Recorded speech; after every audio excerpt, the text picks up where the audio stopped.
Has anybody here thought about doing live streaming from their phone before? Facebook? Yep. Anybody curious about that and how to get involved with that? In most cases, news doesn't always happen when there's a cameraman around, right? When there's a professional photographer ready to go. Usually it's just somebody with their phone, right? In a lot of cases, I think that there is a really interesting opportunity to engage with audiences and with viewers live as news is happening or as news is breaking. Somebody was giving a presentation earlier today and they were talking about how Facebook kept on scooping their stories, right? What I would say is that why aren't you using those tools yourself to get those scoops yourself? You know, take advantage of Facebook Live. Take advantage of things called like YouTube Live now. If you have the YouTube app on your phone, you now have the ability to go live if you have over, I think it's 1,000 subscribers on your YouTube channel. That's a whole other question about how to get that many subscribers on your YouTube channel, and that's like a whole other presentation that we can go into. But let's say that you have 1,000 subscribers on your YouTube channel. You have the ability to tap into these resources to tell the news stories as they're happening. And I think as far as live goes, it's the most authentic, the most raw, the most kind of like real experience, I think, that you can provide to your users and viewers. Each journalist within a newsroom can have their own live stream. They can have their own voice. They can have their own brand, if you will, and be interacting with their users and the viewers, getting questions from them, interacting with them. I do live streaming all the time. You know what I do? I do really beautiful trips through Colorado, through the mountains. I just drive. I've got a little rig set up on my dashboard so that I can be hands-free. I hit live and I drive. And people pop in, they have comments, they love and like all my stuff as I'm driving along. And I have commentary and I play music and things like that, and we just have conversations, and it's really fun. It's super lightweight. Right? Storm chasers. I know you guys have a few of those out here. That's a big thing for storm chasers, is the live streaming of the chasing of the storms. I don't necessarily encourage that. I think that's really dangerous. But I think there's other ways to do live stream. So if you're going to a new restaurant opening, or if you're going to a music venue that's playing a new band perhaps, or whatever that story might be, there's certain types of stories that I think are really good for live. Not all stories need to be live though. If you do find a story that's good for live, though, it's about 4 times the amount of watch time on a live story than a non-live story on YouTube. You get about 40% more, channels that live stream weekly or more have seen up to about 40% increase in new subscriptions, about 70% increase in channel watch time. That's verifiable information. That's real. Right? So people are interested in this, especially the youngins. They love live, right? They love interacting. So give them that opportunity to interact with you and with your news organization. Screen time is up about 130% year over year. Watch time has increased about 80% year over year. That's a phenomenal amount of data, right? I think it's something like 3 years of information is uploaded to YouTube every minute. It's like some crazy statistic. YouTube, I think, is really great for live for a variety of different reasons. It provides a home for all of your videos. It's easy to go live. If you have the app, you can go live right on your phone. The fan engagement, I think, is like the biggest piece of this. Giving the opportunity for your readers and viewers to interact with you live as it's happening. That is invaluable. Like, that's better than the comments section. That's better than the op-ed section, right? There's no reason that you shouldn't be using this. There's analytics that's available, and you can monetize this as well. Mobile live streaming is really relatively easy. It's like basically a 3-step process. You're capturing your video and audio using the app on your phone. The stream is sent to YouTube via your device's internet connection. So if you're not in a particularly well covered location, that might be a bit of an issue. So that's one thing that you need to consider. Do I have access to relatively fast internet? And then users can watch and engage with your stream on your channel. You can do it also on desktop. You can go live on desktop as well. And I bet Facebook's probably going to talk about this tomorrow. I often get the question of like YouTube versus Facebook. And I say, why choose, right? Do both, right? Who is your audience? Where are they? Are they on YouTube? Are they on Facebook?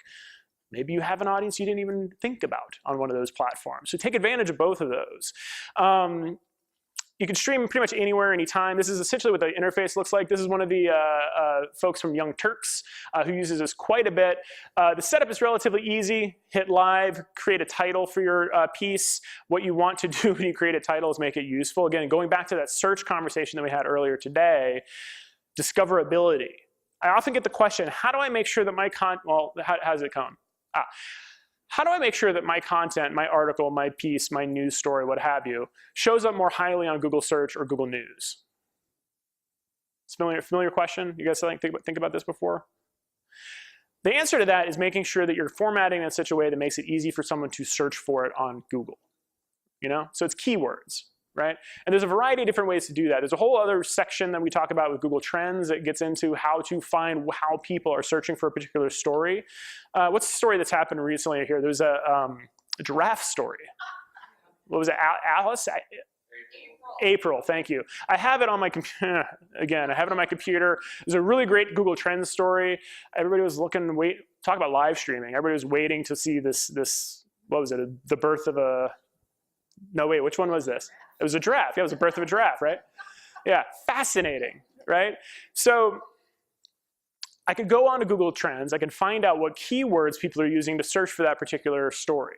Is it April giraffe? Is it giraffe birth? Is it live stream? What are the terms people are using? And then I apply that to how I'm titling my article, right?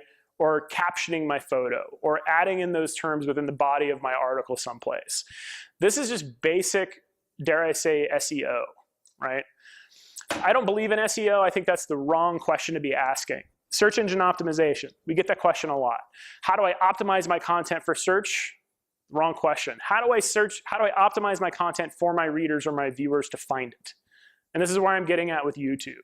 So if I'm titling my video Untitled Video 1 or live stream channel what have you, that is not a particularly useful title, right? What I want to do is be really specific. Keywords. I'm going to spend a little due diligence before I go out to shoot that story. I'm going to figure out how people are searching for that particular topic online. I'm going to use those in my caption. I'm going to use those in the title. I'm going to go public. I'm going to go live. It's going to give me the ability to stream in portrait or stream in, wow, it's getting late. Landscape, thank you. Wow. It gives me the ability to do a little thumbnail, a little selfie, give people an idea of what the story is going to be about. That thumbnail is a big deal because that image is what's going to draw someone in addition to that title. And then lastly, it gives me the ability to stream, and then over here on the right-hand side, you'll see different people popping up. If it's in portrait mode, it gives you the ability to then chat and communicate with those folks as that story is unfolding.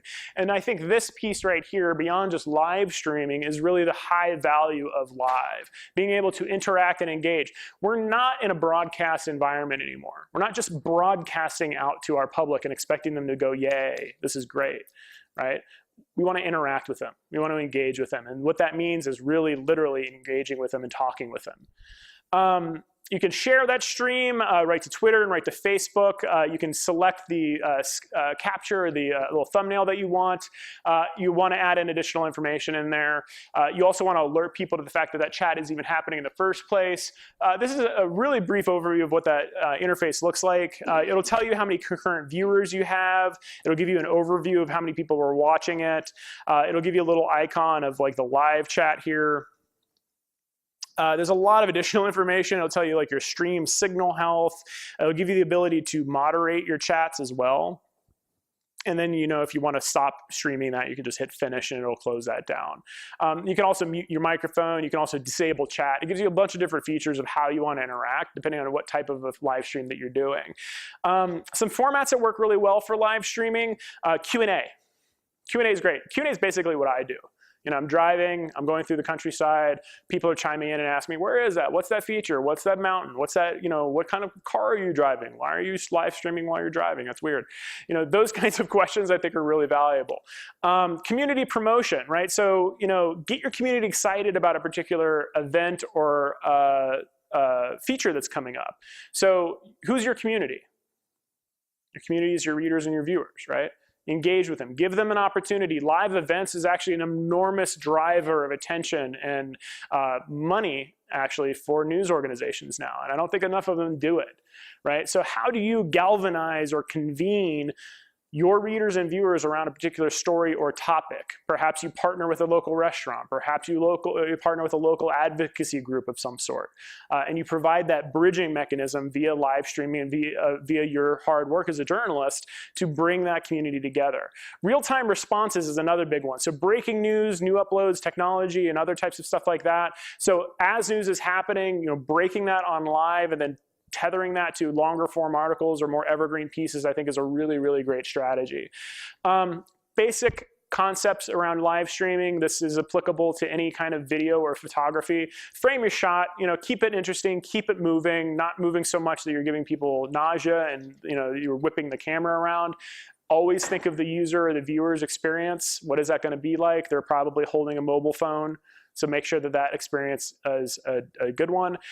Audio, test your audio, test it again, test it again, test it again. People will forgive bad video, they will not forgive bad audio. People will forgive bad video, they will not forgive bad audio. I cannot stress this enough. So make sure you have a good microphone. In some cases, like me right now, I'm mic'd up with a lavalier microphone. If you're on iPhone, there's a lot of microphones that you just plug right into the headphone port if you have one. Rode makes some really nice ones. Sennheiser makes other good ones too. There's also more sophisticated rigs that you can get that basically your phone fits into and you can bolt all kinds of crazy stuff onto it. But you don't need all of that, right? Check the signal.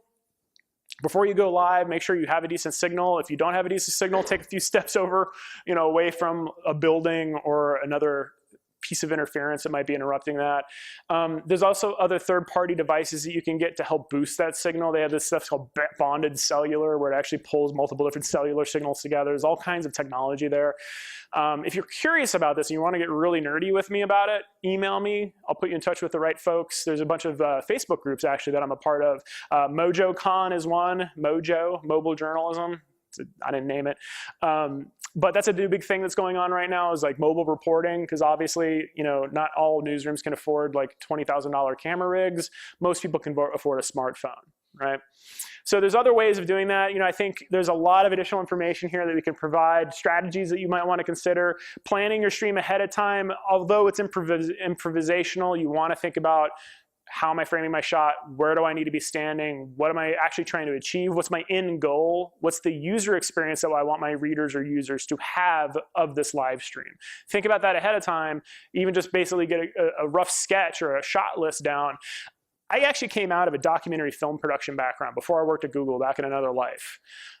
What I typically did when I went out to a shoot, I was actually shooting with what I call backpack journalism tools, right? If I could fit it in my backpack, that worked for me. It was also really cheap because I didn't have the money to really go out and buy like really expensive rigs. So I was using consumer level cameras. The trick with that and why I was so successful is I would do a shot list beforehand. I would plan out everything ahead of time so that the time that I spent on location was as effective as possible. So I could go out as a one-man band, shoot all the content that I need, go back and know that I got all my shots, and I could slam that edit together quick and get it turned around for my client in a relatively short period of time. It's all about organization, right? The actual doing of, the shooting of is relatively easy. It's about the planning. Provide context. I think this is another big piece too. So the thumbnails, the titles, the description in the article or in the video, I think these are all really important. Not everyone will know ahead of time that your particular video is about to happen, so they might stumble across this via social media, they might stumble across this via your site or elsewhere. So giving them additional context about why they should care about this particular live stream is important. And then also welcoming a co-host, I think, is a really great way to provide additional energy and flow of your live stream. We actually do these quite a bit on the News Lab. So we have what we call office hours. We bring in experts from within the field to talk about their particular techniques in, say, data journalism or immersive storytelling. I usually have a co-host. I'm kind of the ringleader, and I pull in another person to help ask additional questions or play foil or straight person so that I can ask the stupid questions and they kind of like keep it on track. That works really, really well. You want to promote your stream too. I see this a lot. People put up videos or posts on social media and they just expect magical things to happen. You got to promote it, right? Promote it beforehand, days before, weeks before, the day of, a minute before, as you go live. Have somebody else reshare it during the live stream. Communicate with your folks while you're doing the live stream. And then after the fact, you re-promote it. You might even consider taking that live stream that maybe took an hour, cutting it down to smaller segments and then pumping that back out via social media again and linking back to your articles and pieces. We're always thinking about, how do I monetize this content? How do I atomize it in such a way that I can make it more long lasting? Well, editing it down into smaller clips is a really easy way of doing that. If you don't know how to edit, that's fine too. There's an editor on YouTube. So you can actually break up these pieces. If you upload them all up to YouTube, you can actually cobble together your different YouTube videos using the YouTube video editor and teach yourself probably within a couple hours how to do that. If you have questions on that, email me. I'll let you know how to do it. I was not born a video editor or a producer. My first client was a bariatric bypass surgery facility. I don't know if you guys know that. It's like when they staple your stomach, so you can lose weight. That was a really intense shoot. It was my first time in an operating room. I was not expecting that. But the weekend before I got that gig, my roommate, his mom, the dietitian, asked him, my roommate, do you know anybody that knows how to shoot video and edit? He says, yeah, I think my friend Nick does. He came to me and he says, hey, can you shoot and edit this thing for this hospital? I said, yeah, of course I can, no problem. Had no idea how to edit. I'd never edited before. I taught myself over a weekend how to edit on a Final Cut Pro using, I think it was lynda.com at the time. If I can do that, you guys can do that. And I want to lower the barrier of entry for folks. It's not something to be terrified of. It's not something to be worrisome of. It's something to be excited about. There's opportunities to engage with and to learn from these new technologies. Being consistent is a big piece of this too, and I think that this is something that people often miss also on YouTube. They upload their content to YouTube and it becomes a graveyard of video content, right? Or they upload it maybe once a month or once every couple months. It's erratic.